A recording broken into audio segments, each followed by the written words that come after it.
Hey parents, what's up, what's up? Today I'm bringing something to you specifically, because I know how hard it is to keep the peace in the home. Sometimes siblings forget to be friends, and we are here to remind them of that, and I have 3 tips to help you with that today. Stick with me, we'll get right into it.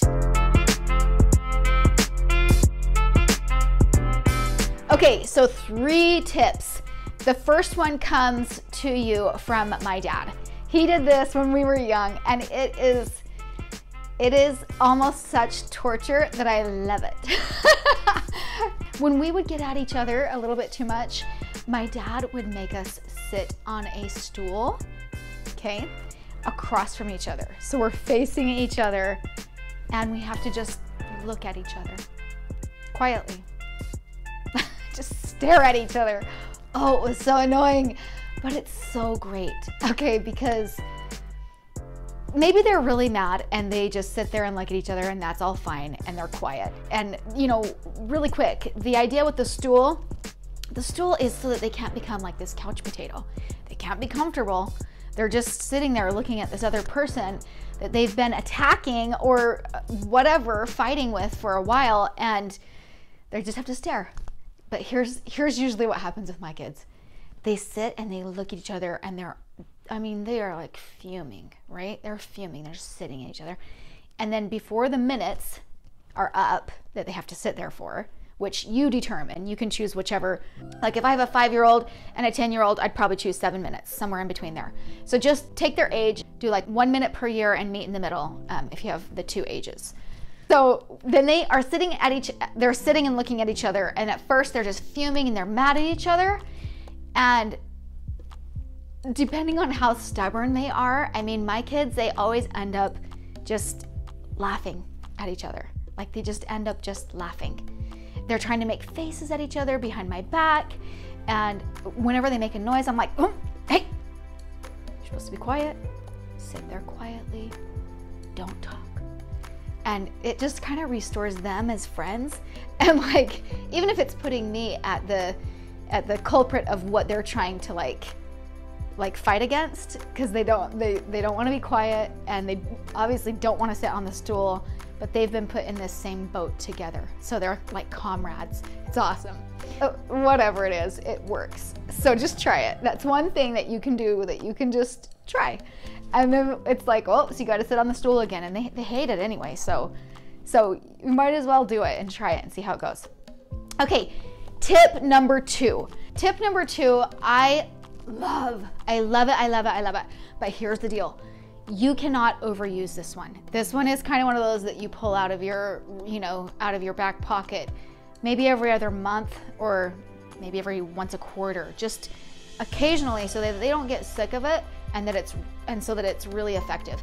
I promise you that when I do this with my kids, it restores peace for a long time. A long time. So it's just a little ounce of positivity goes a long way. Here's what I do. The 2 who are at each other, or if there's 3 or 4, whatever, you get those children and you have them clean their feet. Okay? Usually we just do it with baby wipes. Wipe off your feet, make sure they're clean for the other sibling to touch. You get out the lotion, you go full bore, and they rub the other person's feet. Okay? And they rub that person's feet for as long as they can say good things about them. So obviously they're motivated to rub because they want to hear great things about themselves, positivity. And the other person is sitting there thinking of as many things as they can that are great about this sibling, brother or sister, rubbing their feet, because they want the foot massage to keep going because it feels so great. So it's so fantastic. It works so good. And then as soon as I can't think of anything else to say, it flips. The person who was rubbing now is doing the talking, and the person who's talking is now doing the rubbing. And they're just saying as many great things about the other person as they can until they cannot come up with any more. Okay, so to really make this work, make sure you sit with your kids the first time that you ask them to do this, okay? The reason why is because you can give them tips on how to rub someone's feet. Okay, they probably don't know that. That makes it feel really good, and so that the other person is going to want to keep going. And then you can also kind of be an assistant in helping them drum up things like, hey, don't you love it when he does fill in the blank? Hey, don't you, keep going, and you can kind of encourage them. After that, you can pull it out of your back pocket and they can do it on their own. But the first time, it's kind of important to kind of show them how to do it. It works wonders. So try it out. Okay, tip number 3. This one worked so good on my kids when they were like 3 to 8, maybe. I could probably still pull it out now, even though they're a little bit older, because they love to be with each other. But this especially works on those younger years, even like pre going to school years, not preschool years. I guess preschool years, but I'm just saying, like the years where they just have so much time with each other at home during the day, and they kind of like, they are just like friends or enemies all the time, right? So here's the deal. This is what you do. So you tell them, like, gosh, you guys need to be careful. You're going to get grounded from each other. What? Like, I can get grounded from my brother? What? It's a fantastic concept. See, the thing is that you, as the parent, you have to paint inside their head the desire to like not be grounded from their brother. Okay. And a lot of times that comes forward when you are like, gosh, that would be awful if you guys couldn't play, and then insert like their favorite thing to do together. Like, if you guys couldn't play basketball on a trampoline together, ugh, that's awful. Or you guys can't play Legos together, and then you literally, if you use this and you tell them that they're grounded from each other, you have to be legit, okay? They're grounded from each other. That means like they don't sit by each other at the table. They can't talk, touch, like anything. Like even though they're in the same house, like they have to avoid each other. And it's torture for them. It's torture. But that's the whole point, because in their heart, they start to desire, I want to be friends with my brother. Like, I want to be friends again. Right? And so then when they get ungrounded, they're all happy, they kiss, they make up, and they go on with their life. And it is just a little, like a fun little trick to teach them that, hey, this is a privilege. Like, this person that you live like 10 steps away from, like maybe your rooms are so close, it's a privilege. You guys are friends, you're gonna have each other forever, and that is the most treasured relationship. So I think we tend to ground our kids from things that they consider like a complete privilege.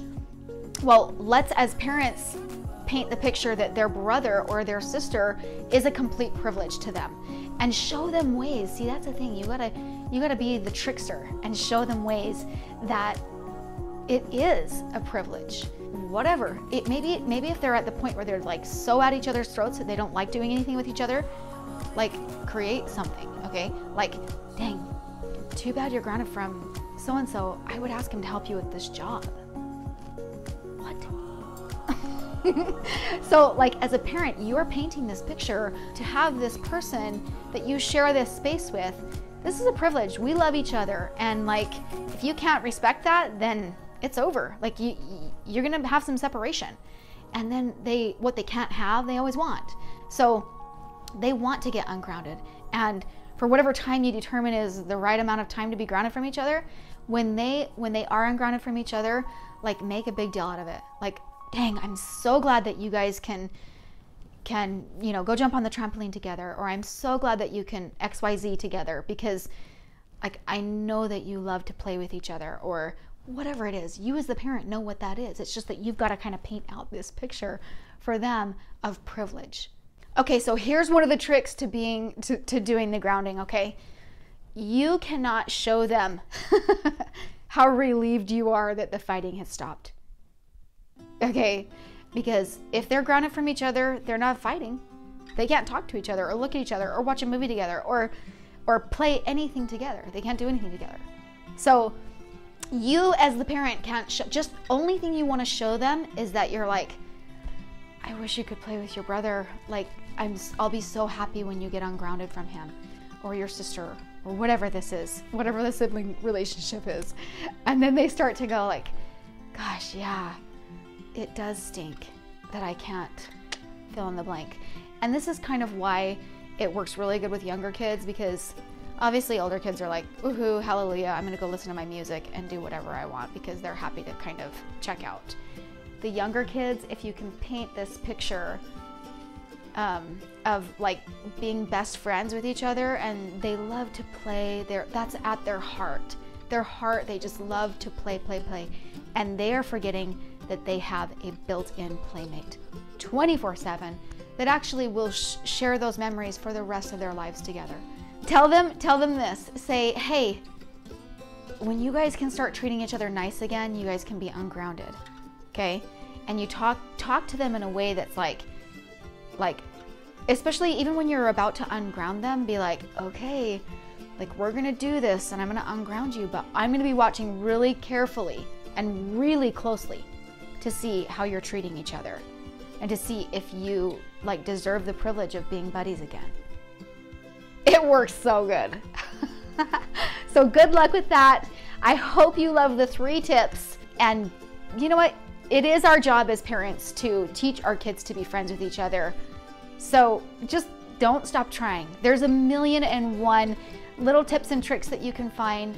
Hopefully these ones help you. I really hope they do. And I hope genuinely from the inside of my heart that they give your kids something like later on in life to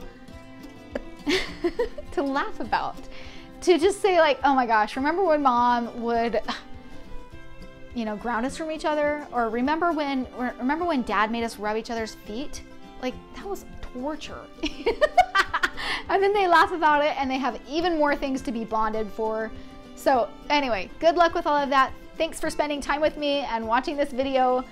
If you guys like it, click the thumbs up and subscribe. I would love for you guys to follow along. I would love to keep bringing you things that enrich your life. Have a great day. I'm totally wishing you peace in your home.